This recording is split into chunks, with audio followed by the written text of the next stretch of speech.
I wanted to introduce to you our next panel, which is going to be about the research perspective, and it's a panel of research information producers. What are the challenges the research information producers face when they are talking about Latin American consumer, Latin American media, and Latin American advertising? So I'd like to introduce to you Gonzalo Ramos Otero, Executive Director of CEOP Market Research. Please, Tomás Genari, Intelligence and Business Development Director, Business Bureau. John Kim, Managing Partner, HIG Growth Partners. And Giovanni Rodriguez, Specialist Leader at Deloitte Consulting LLP. So we have two companies, CEOP and Business Bureau, who are very much in the nitty-gritty of researching the Latin American consumer. We have John, who's from HIG Growth Partners. It's a company backed by HIG, right, which is a big venture capital private equity firm. I understand more than $8 billion under management, if not more. And what John's group does is invest in relatively smaller businesses. And some of them are in Latin America. I'm sure many of you or all of you have heard about Batanga. That's one of their investments. And finally, Giovanni, who doesn't know Deloitte? It's a blue chip company. And so it's going to be very interesting to hear all their perspective from their different standing points. We want to start this with a few questions from the moderator, from myself to the panel, and even in the meantime, if you have any questions or comments, please go ahead and ask, and Pilar will bring the micro and you can ask the question. Gonzalo, where do you see the main challenges facing the Latam research industry and in general, and the Latam PayTV industry in particular? Hello, how are you a all? Voy a hablar en castellano.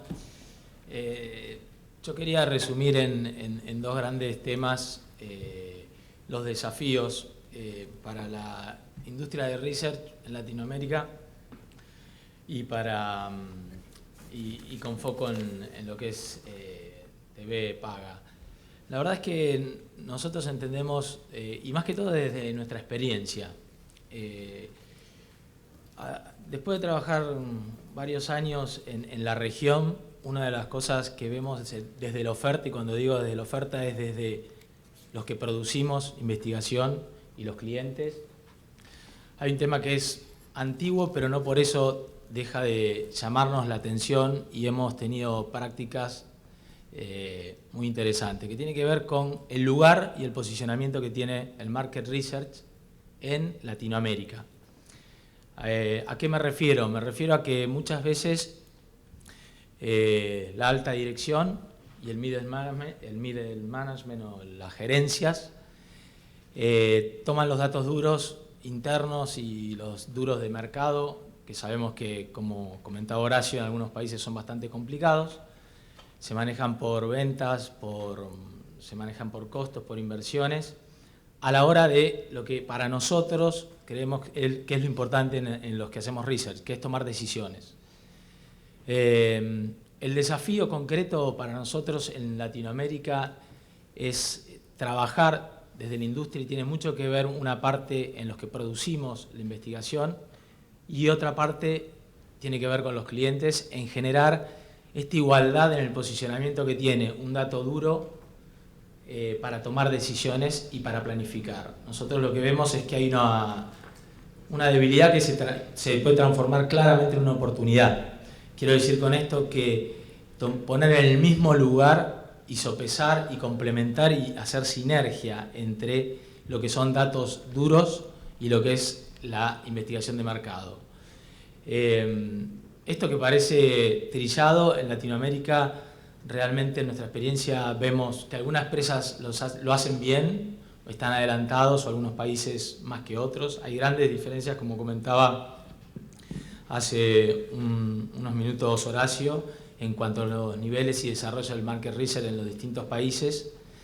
Y nosotros lo que también queríamos comentar hoy era, y bueno, ¿qué hacemos con esto? ¿Cómo hacemos para que se cree un nuevo posicionamiento del market research en la toma de decisiones y en la planificación? Porque nosotros trabajamos con varias empresas globales y regionales que a lo largo del tiempo han hecho 2 investigaciones en un país, una en otra, sin ningún plan, sin ninguna programación, y a lo largo de 3 años hemos podido ver cómo, acompañando y generando algunas acciones, se han transformado en departamentos que han ayudado a tomar decisiones corporativas del más alto nivel.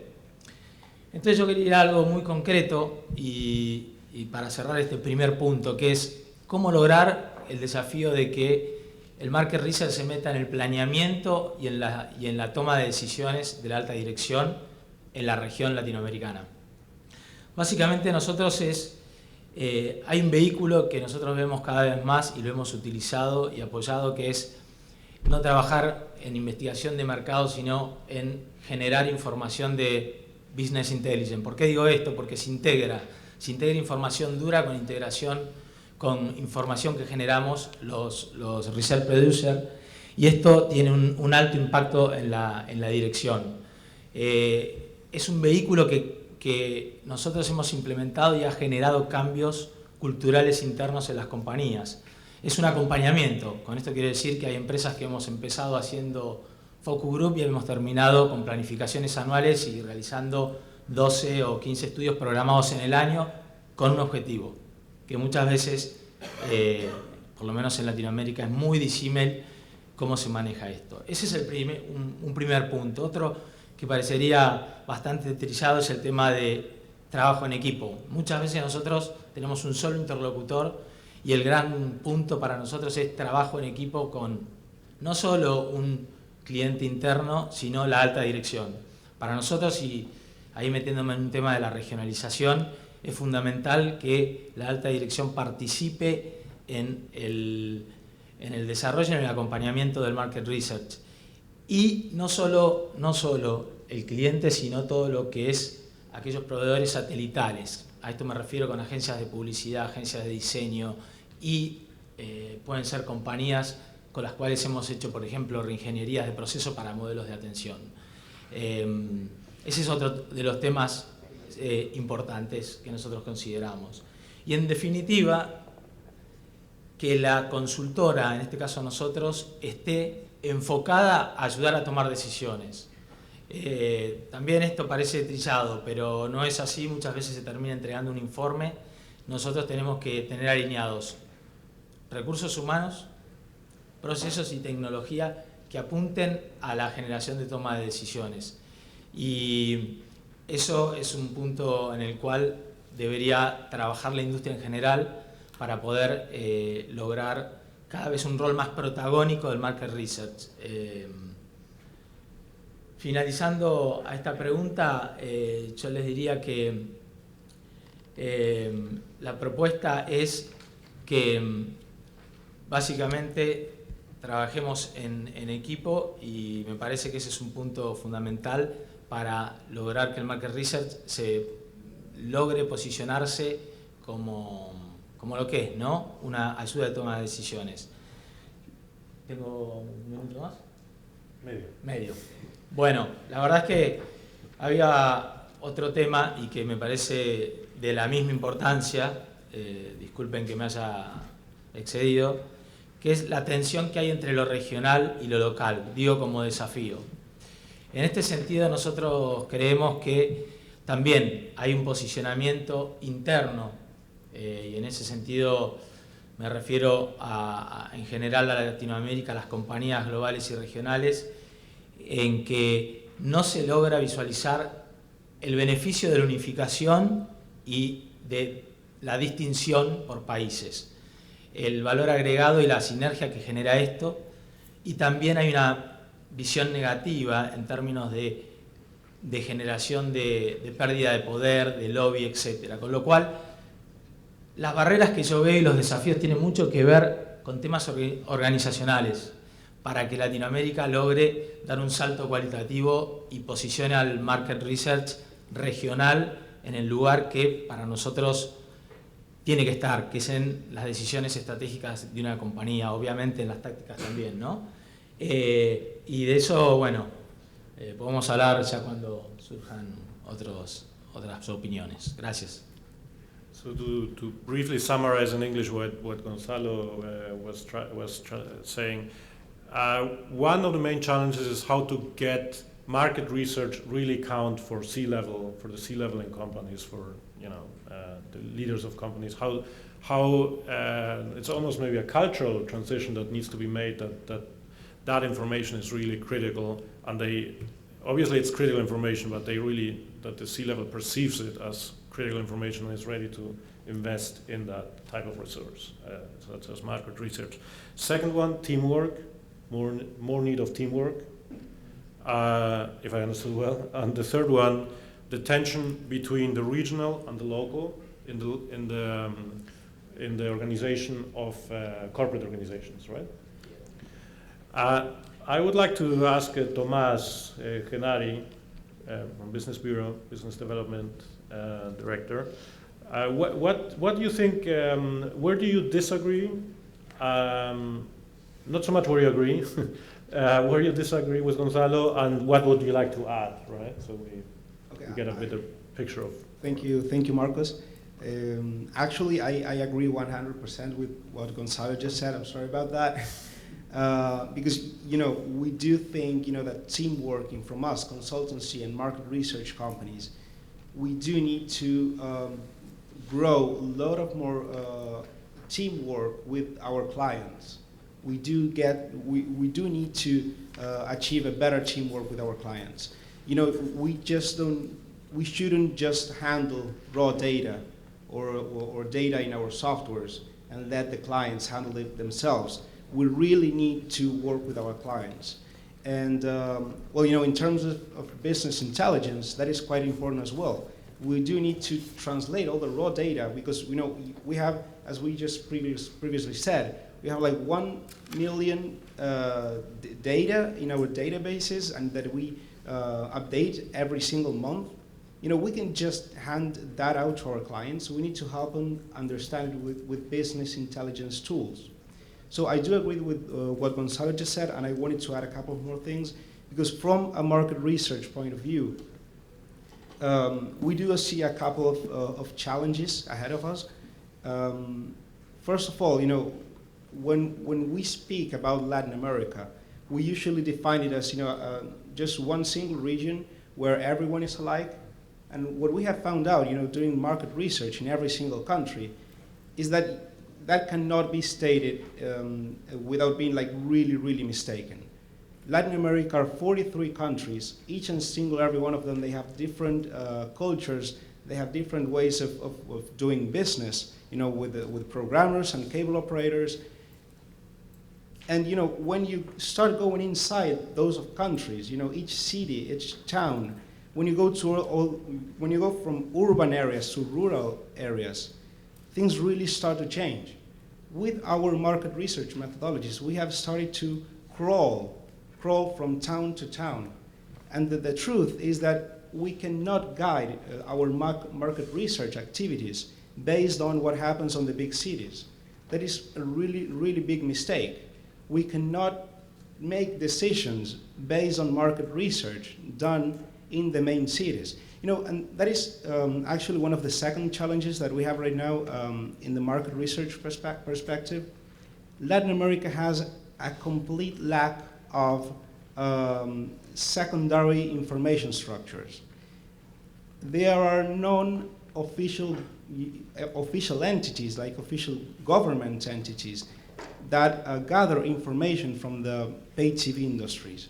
I know that some countries do have some pretty well official entities that gather the information, but the problem we have in Latin America is that that information cannot be trusted, because that is based on, for example, what cable operators report to the official entities, we already know that cannot be trusted. For different issues, numbers are somewhat changed or underreported. So when we talk about market research in Latin America, we really need to focus on what our reality is. Because if not, we rely on market research methodologies that are based on countries like United States, like in Europe, that are desk research. You can do interviews in the main cities and then infer from that to the rest of the country. And you would know that there will be like an error margin, and you will be okay with that. But in Latin America, when you go from urban areas to rural areas, the differences are enormous. So that is one of the main challenges that we see ahead of us, that we really need to change and adapt our methodologies to the Latin American reality. We cannot rely just on the most common kind of market research, and we need to create methodologies that are accustomed and that are ad hoc to our reality in Latin America. Thank you, Thomas. Now to Giovanni Rodriguez.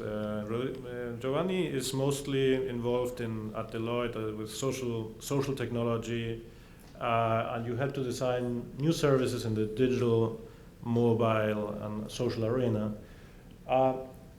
Within that space, where do you see the main challenges in terms of getting accurate data, getting good research, or producing good research? Right. We're going to talk about the getting in the next panel, but this is about production. Yeah. Okay, so there might be a happier story here when you look at social technology, but let's start with the challenges. When you're looking at anything Latin American, and by the way, just for background, I do advise businesses on engagement strategies for customers, for employees, and for partners. And it's not just social technology, it's actually a tool set of technologies that includes social, includes mobility, includes social data, which I'll talk about in a moment.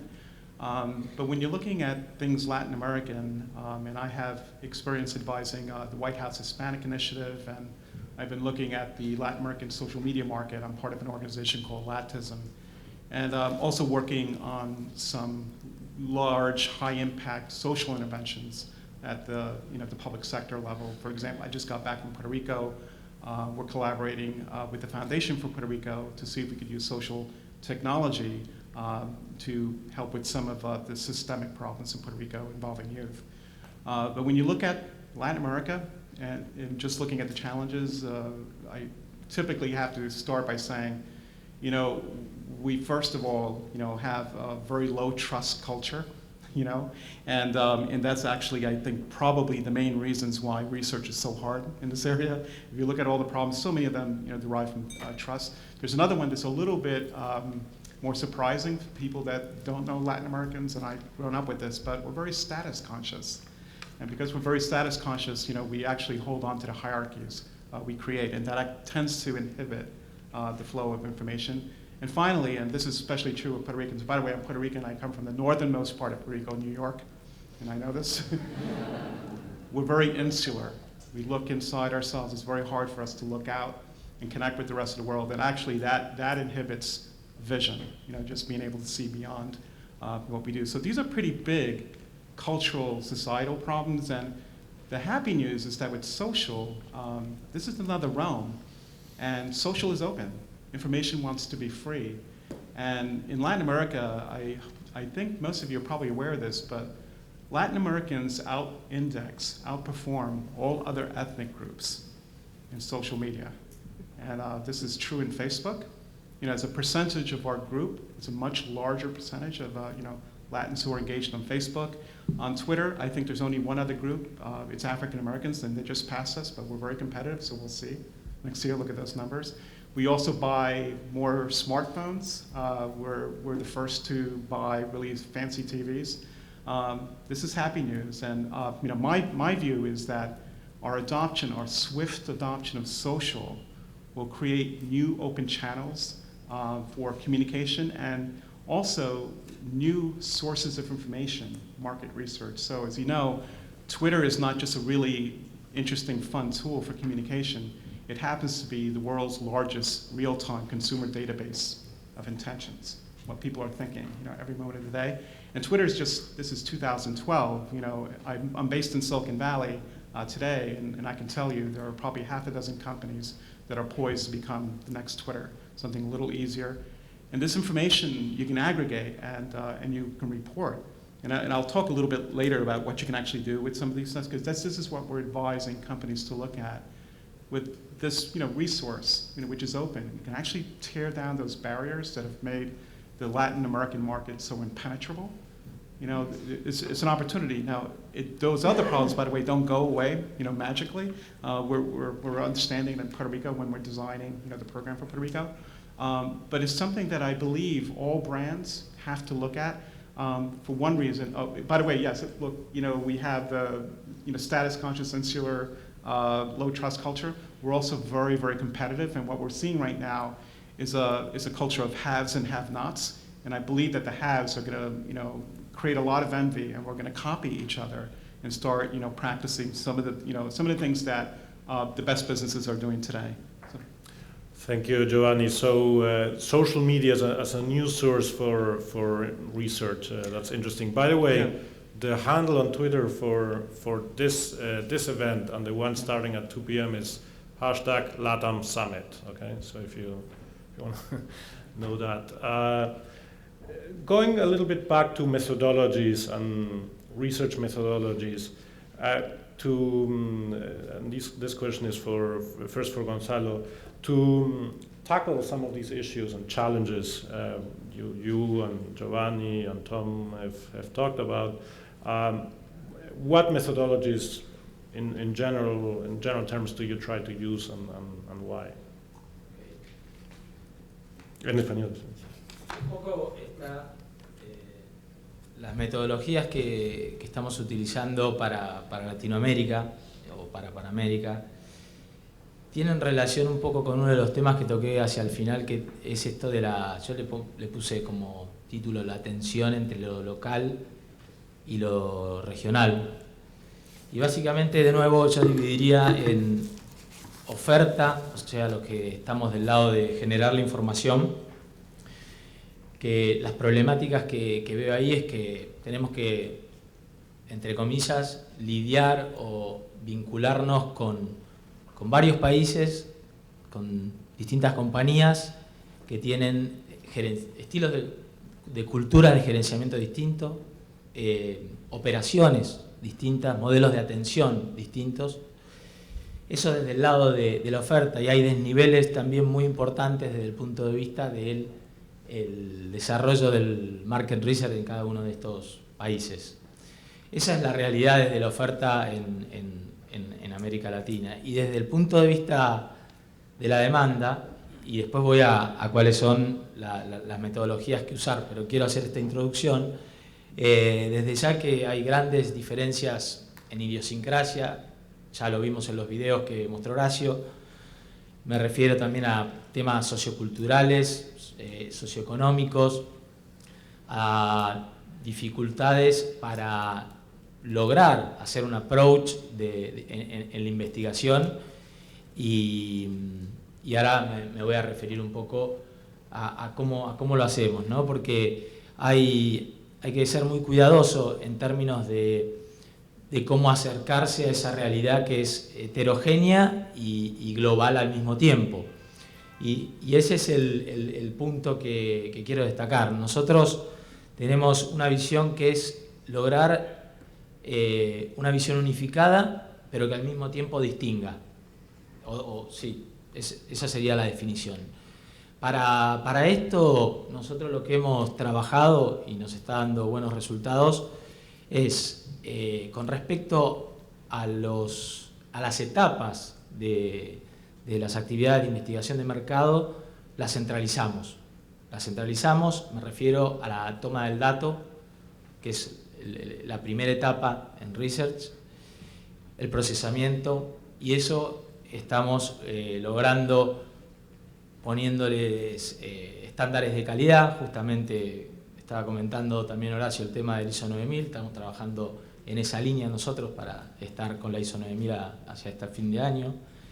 Y imagínense que en Latinoamérica uno tiene escalas distintas, en Chile es de 1 a 7, en Argentina de 1 a 10, en Paraguay nadie te dice que las cosas son feas. La misma plataforma, la misma atención que da una empresa de telefonía celular en Paraguay, donde nosotros atendíamos a ese cliente, daba vamos a poner un 7, en Paraguay daba un 9 y era lo mismo. Con lo cual, ¿qué metodologías usar? Bueno, como digo, primero con un objetivo, tener este objetivo de lograr tener una visión integrada y que genere sinergias. Desde ya hay que trabajar con trackings. ¿Por qué con trackings? Porque hablando de TV paga, y depende en el anillo que pongamos a la TV paga en términos de, que estoy muy de acuerdo con lo que decía Horacio, que estamos en entretenimiento y compitiendo con un montón de, yo diría, de contenidos, ¿no? Que eso es un gran tema, ¿no? para charlar. Lo que digo es, la dinámica y la heterogeneidad nos lleva a trabajar con trackings permanentemente y a partir de los trackings hacer algo que, aunque parece, como se dice, no sé cómo se dirá en inglés, pero de perogrullo, es lograr entender a través de esos trackings que tienen que ser parametrizados y homologados cuáles son las distinciones por país y por región y por varias cosas que también ya se comentaron. Y a partir de ahí trabajamos mucho con estudios ad hoc y ahí viene la retroalimentación, en donde lo que digo es, a partir de una visión transversal y unificada, poder generar la distinción en cada país y que sea un círculo virtuoso, donde yo también tomo lo bueno o lo riesgoso o la oportunidad o la debilidad de un país y la puedo extrapolar después a la región. En definitiva, lo que se busca es poder generar investigaciones que nos den una plataforma accionable, toma de decisiones y acción a nivel global, región y a nivel local. Para eso hay que trabajar muy cerca y con un equipo local. No hay manera, con un conocimiento local, que tenga una logística local, un conocimiento del research local, un conocimiento de cómo se pondera y cómo se define una muestra a nivel de cada país. De esa manera lo estamos haciendo nosotros y creemos que es una buena forma de hacerlo. Preguntar a la audiencia, sé que hay muchos investigadores, hay clientes, hay agencias. Does anyone have a question on this particular point? No? Okay. Tomás, I wanted to ask you a little bit, if we can move on to the PayTV sector research, and if you can, talk about some of the main issues: transparency, standards, piracy, on the reporting. You want to talk about how that could be improved, best practices. Yeah. Well, that actually is a wide question, so I will, tackle things little by little. Why are our methodologies the way they are? Because, as Giovanni just said, in Latin America, distrust is the rule. We cannot trust on any source of information without even really questioning what was your methodology to get these numbers. So our methodologies, for getting all the pay TV information, market sizing, pay TV penetration, underreporting, piracy indexes, to see what cable operators, what packages they offer, how much they are charging for those. We do our homework. We do desk research, of course we do that. We rely on official entities' numbers. We take those, but we do not trust those numbers. We just, because they rely on information that cannot be really trusted. They have no methodology to do that. So we take as well cable operators' numbers, how many subscribers they say they've got. And we take as well our programmers' numbers. We do sign like confidentiality agreements, and we get those numbers, and we compare the three of them. They're not the same. They are never the same. Numbers are always different because they might be biased for different reasons, but they're never the same. So we do our desk research, we do as well personal interviews, and we do as well, the most important of all, we crawl through Latin America. We have like this huge data center that makes calls and makes contacts and makes mystery shoppers to cable operators to get reliable data. So what I'm trying to say is, methodology for the pay TV industry in Latin America is mostly about, seeing what your methodology is and getting the most reliable data you can by going and look it up yourself, because we cannot trust any other source of data. And in terms of methodology, what we do is we build from the bottom to the top. So what we do is we go from town to town, making penetration studies, seeing and finding out what cable operations are out there.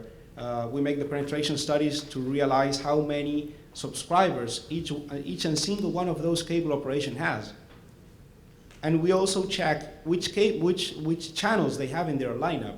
And we do not do that relying on the cable operations information, because most of them don't even have a website, so you cannot go check it out there. If you give them a call, they will tell you, maybe they tell you, maybe they don't, but if they tell you that the entire grid of channels, they might leave some channels out. Why is that? Because there are plenty, and by saying plenty, I really don't want to say all of them, but there are a lot of cable operators that steal at least one channel. One of the channels in their grids might be stolen. So they're not going to give you all the information on stolen channels. They're not silly. So what we rely on is on information on the households. We call the households that have hired that cable operation in their houses, and we ask them, what channels do you have? And that is when the real information comes up. How much, which channels they have, how much they are paying, and that is the reliable information. So when I was talking about previously, coming up with methodologies that are ad hoc to our Latin American reality, this is it. We have to go from town to town, finding out what the real information is. We cannot rely on official entities. We cannot rely on what cable operators say. We have to go and get that information by ourselves. And in terms of costs, this is quite complex because going from town to town in Latin America, that is not an easy job to do. It's not cheap. But we managed to come up with a methodology that is cost efficient for our clients. And that is the most important thing. And when Giovanni was talking about social media and how quick the Latin American population is adapting to social media, we are moving as well towards online panel and things like that, that are much, much cheaper methodologies.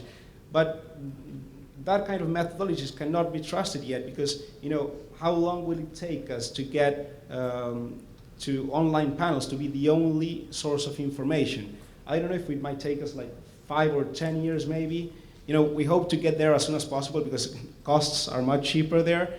But I think it will take us a while. So in the meantime, we really need to find a way to uncover piracy, uncover underreporting figures, and realize what we have to do with that. Because that is the other part of the problem. That is the second part of your question. How do we find out, piracy levels? How do we find out about underreporting levels on the cable operations? And what do we do with that? Where do we see that going? In Latin America, I believe it is, we have like 40% of piracy, and we have like 17% of underreporting. Then, if you sum those figures, you have like 31% of the pay TV market in Latin America is under illegal circumstances. What are we doing about that? What is going on with that? I mean, in Latin America, right now it is like 60% pay TV penetration, and we have 30% of illegal situations. That is a huge amount of illegal situations. And what we have to do is, and this is our methodology and what we do with our clients, is we try to fight piracy, we try to fight underreporting getting all this transparent information, and we try to fight piracy and underreporting with our clients. That is the only way to do it. And we try not to say we were part of this in Argentina, but when we started coming up with these numbers in Argentina, underreporting and piracy was a huge issue. And now it has dropped a lot because we have worked for like 15 years now with our clients, trying to find out what cable operations incur in underreporting issues and which ones are stealing the channels. And we go there with lawyers, we go there with accountants, and we try to fight that. And it's not cheap, it's quite costly to do it. But when we see the size of what are we losing in the market, how many households we are losing due to piracy, we really need to pay attention to that. We really do. And if we rely on market research done only in the main cities, we won't be able to do it. So we really need to go town to town in each of Latin America's town and find those problems and try to solve them. And one last thing I wanted to point out is, I was, the previous week I was in NCDA in Boston, and everyone was, the fuss was all about TV everywhere and OTT, and HD is already a thing of the past. So now everyone is talking about smart TVs and all, and we need to go there as well. That is the right direction to go. We need to go as well to social media. We need to go to apps. TV everywhere is like this huge amount, this huge opportunity the whole industry has. But what are we going to do with our piracy and underreporting issues? That question remains. And why is this important? Because when we see the market potential for TV everywhere or OTT, that is still quite small in Latin America. I mean, it is the right way to go. Everyone needs to be there. Programmers need to be there. Cable operators need to be there. MSOs need to be there. You cannot lag behind. But what is going to happen when that moves from urban areas to rural areas, where everyone is stealing their cable connection? They are not going to stop stealing things and start paying for the OTT, the TV everywhere, the digital package, the HD. It won't be that easy. So we really need to find a way to tackle those problems right now before we start losing other bigger opportunities when the years go by. It's about getting a sound foundation, right? To grow from there, right? Yeah. Thank you, Tomas. John, from a little bit more from the investment perspective, you have obviously fiduciary responsibilities for your investors. How do you evaluate Latin American media and advertising research on one hand? And what do you do to produce your own research to take, the correct investment decisions or sound investment decisions? So I guess I'll just focus on media and advertising companies specifically. If you look at the types of things that we do when we look to make an investment or to buy a company, we look at, for these types of businesses, 3 different areas. I mean, the first area is what are the general market trends? And the market trends I mean by what is the ad spending across different platforms, TV, radio, print, online, how is that trending? What are the different pricing in those categories? Which directions are they generally headed? What are some predictions of that in the future?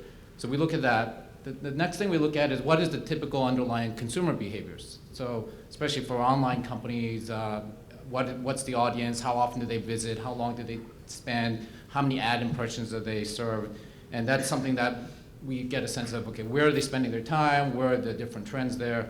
And then finally, if you look at advertising in general, the consumer is actually driving the traffic, but they're not necessarily, unless they're paying for some subscription, they're not the ones paying for the media. I mean, the media is sponsored by advertising, and then we take a look at what are the different advertising categories, like auto or consumer packaged goods or industrial, and how are they looking at taking their spend and allocating across the different platforms, and then what are the pricing things there. So in the United States, when we make those types of analyses, we have some general good secondary research. I mean, no research is perfect, but there's enough scale and enough homogeneity that I think that there's good belief in the U.S. traffic numbers as reported by ComScore. You know, eMarketer does a good job of looking at how the splits among the categories are. You know, there's an Ad Age report called FactPack that looks at by agency and by how are they spending their dollars across different platforms. So in the United States, we have that information. In Latin America, when we look at investments and look at companies there, because there's a variety of different countries, and those situations require that if you slice and dice the data that granular, you're just not going to get enough scale and enough substance to be able to understand exactly what some of the trends are. So, you know, when we look at doing that research, there are some companies that do that. So, for example, you know, eMarketer has started to go in Latin America, and in partnership with Starcom, they've started to publish a global media intelligence report that looks at ad spend across different categories, and they're predicting, for example, that right now internet's only 1.75 billion out of the 31 billion Latin advertising, but that's projected to grow and double in 4 years or so to be like 4 billion out of like 40 to 45 in 2015. You know, there's some things that are country specific, like Net Ratings, which is a US company. You know, they established a partnership in Brazil with Ibope to measure kind of traffic and consumer trends there. And so, you know, there are things happening, but I guess if you look at what's missing that we see is that there's not enough granularity. So specifically internet, there's not enough granularity in how that splits up between display, mobile, search, lead generation. You know, ComScore, which is a big US provider of research information about who's visiting which sites. In Latin America, they don't track internet cafe traffic, which, you know, is a big portion of where the traffic comes from. So that's not being part of the measured audience. And there's some things in terms of below the line situations like point of sale, events, promotions that really no marketing research firm that, you know, at least we've seen does a really good job of measuring that. So I guess the issues that for us as an investor is we have to do a little bit more primary research, and that primary research means hiring a consulting firm to do a specific project on a client or a target company. So we would hire somebody to say, hey, look at in Argentina how print is shifting to online, and interview different companies and figure out and do a survey and find out when that shift is occurring and how much are they going to pay for that advertising. So we'll do that, and then sometimes we have to do our own primary research where we actually go out and talk to these agencies and advertisers directly and almost do a survey ourselves. So, you know, I think as the other platforms mature enough and get scale relative to, say, the more traditional radio, print, and TV, I mean, I think the multi-platform story and research is going to get there. Right now, the difficulty is, since we're talking a small sliver of a larger number, and that sliver has to be cut a lot of different ways to be able to, for us to make enough granular analysis to do, feel comfortable about a specific investment company. That's where it breaks down now. But I think since everything's growing, you know, it's just a matter of time before the scale and the richness of the data will accompany that. Thank you, John. Does any questions arise from the audience? Please. Hi, I'm Robert Mercado with BBC Latin America. I have a question for Thomas Giannotti. Regarding the Out of TV 3.0, what was presented before, I'm just curious, is that like somehow going to work in tandem with Ibope, TGI, and their sample? You know, are you going to use their, somehow use their sample or the distribution of samples so that you could get that research? Is that like a baseline for you guys? Are you guys working in tandem, or is it like competitors? Or please explain. Yeah, I understand the question. You know, in terms of how the panel is formed, what you need to understand is that our panel is distributed by towns. So, you know, when we need to gather the information from a single cable operator, from one single town, you know, just a tiny town, saying, for example, Chile, So we need to call 3 or 4 maybe households from that town to get the information of what cable operator they have, what channels they've got, how much they're paying, if they have a digital package or not, if they have HD channels. So there's really no need to form a panel that is, demographically correct or by socioeconomic levels, because the package they receive, it'll be, that depends on the cable operator and not on, what that household is like. So, in terms of what we do, as we have to call town by town, it's not the same as, what maybe Ibope or TGI do, because what they need to do is they need to weigh their panels, because they need to find out, according to each and those, demographic and socioeconomic levels, what are their consumption levels, and what kind of media they consume as well. So they need to weigh those panelists correctly.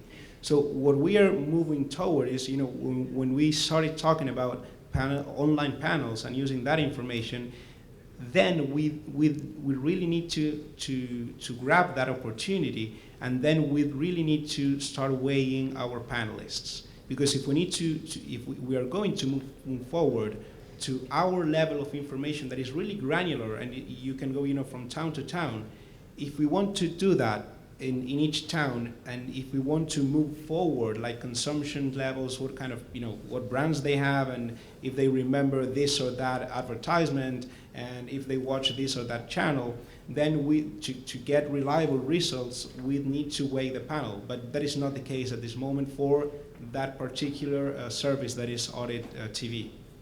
Okay. So he's asking about our sample, if it is demographically representative. In terms of the methodology, it doesn't need to.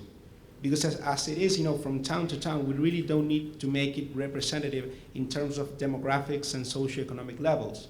There's no need for us to do that, because it's more on what the cable operators are offering, and not so much on how that household is consuming the television or the cable service.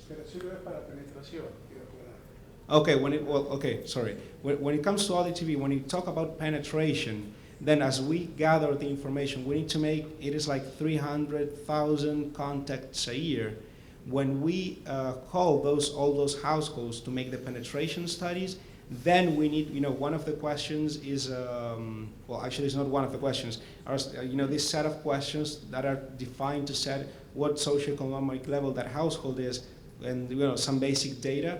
That is for the penetration studies, but not for knowing about the information on what cable operators are offering. Okay, thank you. Any other comments, questions? Well, I think this is, okay, back there.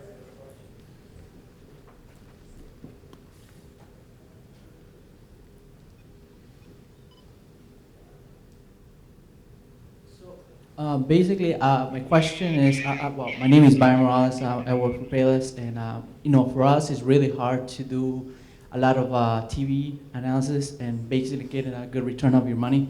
And my base question to you guys is, since TV, it's really hard to do analysis and rely on TV based on what I'm hearing, do you guys really think that TV is a good way to invest in Latin America? Or are you guys recommending something else?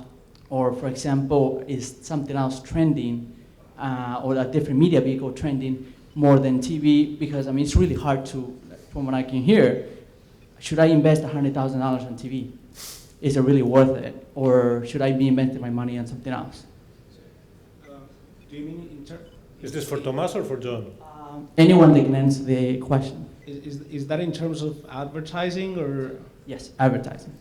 Okay, I can take a short answer. In terms of advertising in television and other, other windows or other platforms that are, popping up right now, so far, unlike the U.S., where there has been a lot of chatter about cord-cutting issues in cable television, we have seen, at least for now, we have seen none of that in Latin America. It's quite the opposite. There is still plenty of room for growth, in terms of pay TV penetration, in terms of fighting under-reporting and piracy. And what we have is an effect of, like a parallel effect between new technologies that are, mostly in urban areas are being adopted, like, TV everywhere and, the second screen. That will take a while to get to the rest of Latin America. But in the meantime, while that is growing in urban areas, in the rest of the rural areas, there is still plenty of room for growth in pay TV penetration that is, like the core right now. So, I would advise to go for television and not so much for other platforms at this very moment. This is a trend that most probably will change from now to the next 5 years or so. Yeah, just very quickly, because Sure. I mean, when I hear TV, I always have to ask the question, what's the delivery platform, right? So what TV really was just on a box a while ago, and I would look at markets that are both emerging and perhaps could be rich, for advertising opportunities because of the demographic. And although the mobile advertising market really hasn't quite shaped up the way people expected, mobile adoption is so big in Latin America, particularly among younger folks, that I would take a serious look at that, particularly how it's playing out in Argentina and in Chile. I believe that there's some really interesting experiments and numbers there. Yeah, and later in the summit, we will analyze advertising effectiveness and issues like that more in depth. Now, obviously, we did research, information production, and I think there are many takeaways. We're going to publish them on our website, and you definitely can continue the conversation at our break now, coffee break. Thank you very much to the four of you. Thanks,